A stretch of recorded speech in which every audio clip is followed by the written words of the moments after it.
আগে দেখুন বন্ধুরা কিভাবে আমি টেক্সচারটা বানিয়েছিলাম। তো এই মুহূর্তে গাছে পুরো ভর্তি হয়ে গেছে। তো দেখুন কি পরিমাণে ফুল হয়ে আছে গাছে, এবং গাছের ফল আপনাদেরকে দেখাচ্ছি। দেখুন, এই দেখুন কত সুন্দরভাবে গাছে ফল মোটামুটি সেট হয়ে গেছে। এগুলো কিন্তু হবে। এই দেখুন, আমার টাইমের অভাবে তোলা হয়নি। এই গাছের ফল এগুলো কিন্তু সব নষ্ট হয়ে গেছে। এই দেখুন,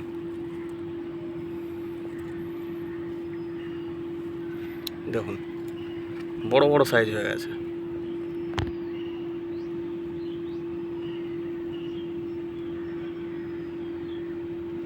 তো আপনাদেরকে বলবো অবশ্যই কিন্তু ছাদ বাগানে এইভাবে করবেন। এতে কিন্তু প্রচুর পরিমাণে সবজি ফলে। দেখুন এইসব তোলা হয়নি আমার টাইমের অভাবের জন্যে, তো সব নষ্ট হয়ে গেছে। আমি প্রথমে ঠিক এরকম বীজ আমি এই যে থার্মোকলের যে ট্রে হয় সেই ট্রেতে দিয়েছিলাম। তারপরে কিন্তু এই গাছে এরকম ফুল এসছে এবং এইভাবে ফল মোটামুটি গাছে সব সেট হয়ে গেছে। দেখুন এসব ফুলগুলো ফুটে গেছে।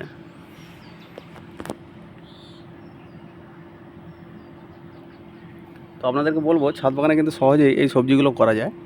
তো এই সবজিগুলো প্রথমে দেখুন, আপনাদেরকে আরেকটু দেখাই।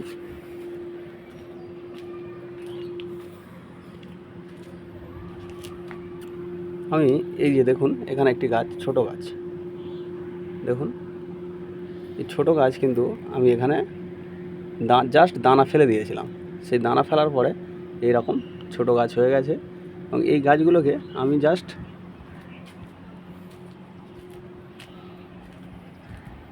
এই যে লাঠিগুলো আছে, এই লাঠিগুলো আমি এই গাছে পুঁতে দিয়েছি।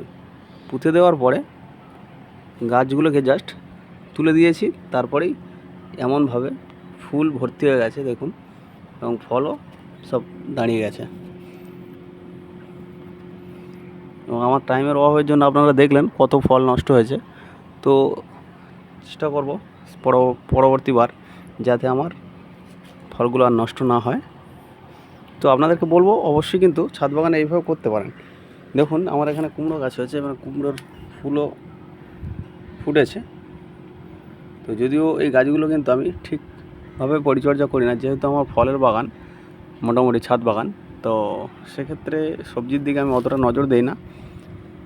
এগুলো জাস্ট দানা ফেলার পরে জাস্ট হয়ে গেছিলো, তো ওই জন্য এগুলো রয়ে গেছে। আর এগুলো জাস্ট আমি একটু ভাড়া দেওয়ার জন্য এইভাবে গাছগুলোকে সেট করে দিয়েছি, এবং গাছে সুন্দর ফল সেট হয়েছে। তো ছাদ বাগানে এগুলো করা কোনো ব্যাপারই না। আপনাদেরকে বলবো জাস্ট একটু ভার্মি কম্পোস্টের সাথে আর একটা মোটামুটি দানা নেবেন। দানা নেওয়ার পরে দানাটাকে শুকনো করবেন। শুকনো করার পরে একটু জল নিয়ে একদিন ভিজিয়ে দেবেন। ভিজিয়ে দেওয়ার পরে পরের দিন আপনারা গাছটি দানা পুঁতে দেবেন, দেখবেন গাছ হয়ে যাবে। সেই গাছ থেকে এইভাবে আপনারা ফুল ফল নিতে পারবেন। তো ধন্যবাদ বন্ধুরা, আমার ভিডিওটি দেখবেন এবং আমার সাথে থাকবেন। আমার চ্যানেলটি প্লিজ সাবস্ক্রাইব করবেন, আর আমার ভিডিও নোটিফিকেশান যাতে আপনাদের ফোনে চলে আসে তার জন্য আমার নোটিফিকেশান যে বেলটি হয় বেলটি প্রেস করে দেবেন। ধন্যবাদ, আমার সাথে থাকবেন, এইভাবে আমার ভিডিওগুলি দেখবেন আপনারা।